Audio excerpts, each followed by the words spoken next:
মূল কথা হচ্ছে 2 জনের মৃত্যুদণ্ড বহাল, মৃত্যুদণ্ডপ্রাপ্ত 4 জনের মৃত্যুদণ্ড থেকে সাজা কমিয়ে যাবজ্জীবন কারাদণ্ড, বাকি 10 জন হচ্ছে বেকসুর খালাস।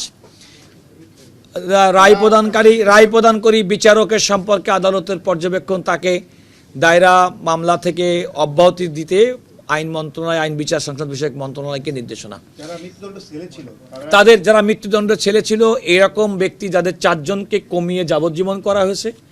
আমি আগেও বলেছি নামগুলো: নুরুদ্দিন, শাখাওয়াত হোসেন জাবেদ, সাইফুর রহমান জুবায়ের এবং উম্মে সুলতানা পপি। আদালত বলেছে অবিলম্বে তাদেরকে নির্জন কারাবাস অর্থাৎ কন্ডেম সেল থেকে বের করে স্বাভাবিক আসামিরা, কয়েদিরা যে সেলে থাকে সেই সেলে স্থানান্তর করার জন্য আদালত রায়ের মধ্যে নির্দেশনা দিয়েছেন।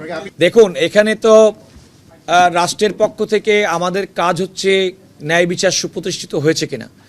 আজকে আদালত রায়টি দিয়েছে, আদালত তার অবজারভেশন বলেছে, কিন্তু আমরা তো সার্টিফাইড কপি দ্রুততম সময়ের জন্যে আমরা আবেদন করব এবং আমরা দেখব যে আদালত রায় দেওয়ার ক্ষেত্রে যাদেরকে শুধুমাত্র খালাস দিয়েছে এমনই না, যারা দণ্ডপ্রাপ্ত হয়েছেন, ফাঁসির দণ্ডপ্রাপ্ত হয়েছেন কিংবা ফাঁসির দণ্ড থেকে যাবজ্জীবন কারাদণ্ড দণ্ডিত হয়েছেন, তাদেরটাও আমাদের প্রচলিত আইনি ব্যাখ্যা অনুযায়ী সঠিক আছে কিনা এবং সেটা দেখে পর্যবেক্ষণ করেই আমরা প্রকৃতপক্ষে রাষ্ট্রের পক্ষ থেকে সিদ্ধান্ত গ্রহণ করব যে আমরা এই রায়ের বিরুদ্ধে সুপ্রিম কোর্টের আপিল বিভাগে আপিল করব কি করব না। না, এ কথা এই মুহূর্তে মন্তব্য করার কোনো সুযোগ নাই, কারণ আমাদের নিম্ন আদালত কর্তৃক প্রদত্ত রায় তো শেষ না, এমনকি এই হাইকোর্ট বিভাগ কর্তৃক প্রদত্ত রায়টাও কিন্তু শেষ নাই। আপনারা কিছুক্ষণ আগে আমাকে জিজ্ঞাসা করলেন এই রায়ের বিরুদ্ধে আপনারা সুপ্রিম কোর্টে আপিল করবেন কিনা। যেহেতু আমাদের বিচারিক প্রক্রিয়ার মধ্যে কোনো একটা আদালতের রায়ে অসন্তুষ্ট হলে সংক্ষুব্ধ পক্ষের উচ্চ আদালতে যাওয়ার সুযোগ আছে, রাষ্ট্রের সুযোগ আছে, সে সুযোগ তো আমাদের রয়েছেই বিচারিক আদালতে। তবে আপনাকে যে কথা বলতে পারি, যেহেতু বিচারক যিনি রায় দিয়েছিলেন তার সম্পর্কে আদালতের একটা শক্ত অবজারভেশন আছে, তো সেক্ষেত্রে আদালতের আমার মনে হয় আইন মন্ত্রণালয় বিবেচনা করবেন। তবে এই রায়টিকে আপনি যেভাবে বলছেন, এই রায় তো বহাল আছেই, রায় তো আংশিক বহাল আছে। নিম্ন আদালত কর্তৃক, নিম্ন আদালতের বিচারক কর্তৃক রায়ের তো কমপক্ষে 6 জনের বিষয়ে রায় তো বহাল আছে।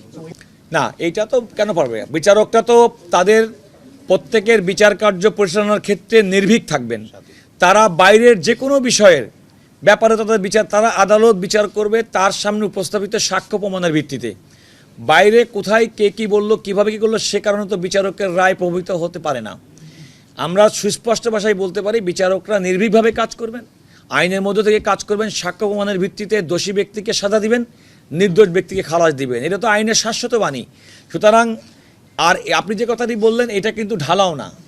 কোনো কারণে একজন বিচারক আমাদের তার সম্পর্কে যে অবজারভেশন আজকের আদালতের, সেটা শুধুমাত্র ওই বিচারকের ক্ষেত্রেই প্রযোজ্য, অন্য সকল বিচারকের ক্ষেত্রে তো প্রযোজ্য হবে না। এটা আইন মন্ত্রণালয়কে নির্দেশ দিয়েছেন, আইন মন্ত্রণালয় প্রয়োজনীয় ব্যবস্থা গ্রহণ করবেন রায়ের আলোকে। আমি একটা সুস্পষ্ট ভাষায় কথা বলতে চাই, আমরা রাষ্ট্রের পক্ষের আইনজীবী।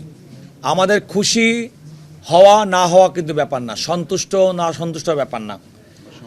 আমরা রাষ্ট্রের পক্ষে এবং আইনের মধ্য থেকে কাজ করি, আমাদের কোনো ব্যক্তিগত পছন্দ অপছন্দের বিষয় নাই। আমি সুস্পষ্ট ভাষায় বলতে চাই যে আমাদের অফিস, আমরা রাষ্ট্রের পক্ষে রাষ্ট্র কর্তৃক অর্পিত দায়িত্ব পালন করে থাকি এবং সেক্ষেত্রে আমাদের দেখতে হবে যে একটা মামলা রায়ের মাধ্যমে ন্যায় বিচার প্রতিষ্ঠিত হয়েছে কিনা এবং ন্যায় বিচারটি যেমন আসামি দণ্ডপ্রাপ্ত ব্যক্তির তেমনি খালাসপ্রাপ্ত ব্যক্তিরও হয়েছে কিনা। সুতরাং আমাদের অফিসের কোনো কর্মকর্তার কোনো ব্যক্তিগত বিষয় এখানে না এবং I maintain this always and I shall maintain it always, যে আমার সন্তুষ্টি অসন্তুষ্টি যতক্ষণ পর্যন্ত আমি এখানে আছি এইটার স্যাটিসফ্যাকশন এক্সপ্রেস করার কিছু নাই। আপনাদের অনুযায়ী আপনারা যেহেতু এই তথ্যটা সমাজকে দিবেন এবং সমাজে এই ধরনের তথ্য আমাদের অপরাধ নির্মূল করার ক্ষেত্রে, অপরাধ দমনের ক্ষেত্রে, আইন আদালতের প্রতি মানুষের আস্থা ফিরিয়ে আনার জন্যে আপনারা অনুঘটকের কাজ করে থাকেন মিডিয়ার মাধ্যমে জনগণ যেন প্রকৃত সত্য ঘটনা জানতে পারে, সেটাই হচ্ছে আমাদের উদ্দেশ্য।